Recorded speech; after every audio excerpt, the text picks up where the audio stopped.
આપણને એક સ્વાભાવિક પ્રશ્ન થાય કે મળમાર્ગના રોગો થવાનું શું કારણ હોઈ શકે?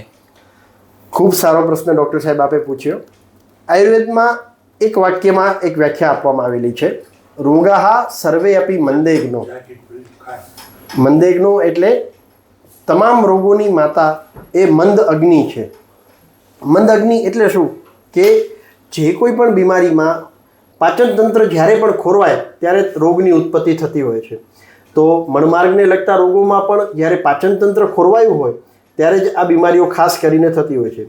જેમ આપણે એક ઇન્ફેક્શનની વાત કરી, ડેન્ગ્યુની, તો મળમાર્ગને લગતા જે ગુમડા થતા હોય છે અથવા તો ભગંદર, તો એમાં એક ખાસ પ્રકારના ઇન્ફેક્શન પણ જોવા મળતા હોય છે.